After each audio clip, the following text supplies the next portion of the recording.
साहाज बहाल उच्च प्राथमिक विद्यालय रे विदायकालीन संबर्धना उत्सव अनुष्ठित जोग देले अतिरिक्त गोष्ठी शिक्षाधिकारी।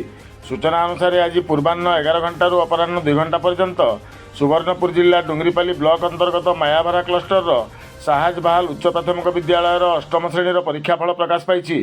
एही क्रम में छात्र छात्री उच्च विद्यालय को जाई नवम श्रेणी पढ़ा से विद्यालय प्रति अवदान को मन पकई विदायकालीन संबर्धना उत्सव अनुष्ठित होईछि।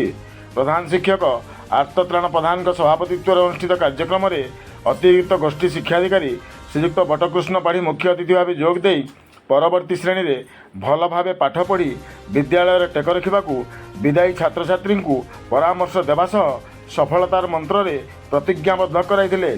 सम्मानित अतिथि भाव भारप्राप्त सरपंच संपद बाघ, सीआरसीसी सौरभ साहू, शिक्षयित्री लकी साहू और पुरातन छात्री तथा शिक्षयित्री रीना बाघ मंचासीन होई कठिन परिश्रम करी सफलता लाभ करने को परामर्श देते।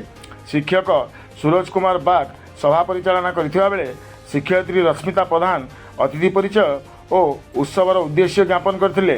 अष्टम श्रेणीर प्रत्येक छात्र छात्री विद्यालय रे सेमानंक 8 वर्षर अनुभूतिर स्मृतिचारण करथिले।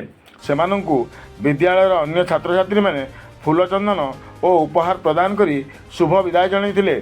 चलित वर्ष NMMS परीक्षा रे कृतकार्य होई वृत्ति पाइबाकु योग्य विवेचित होइतिबा छात्री आभा साहू एवं आकाश साहू को मानपत्र सह संबर्धित कराइथिला।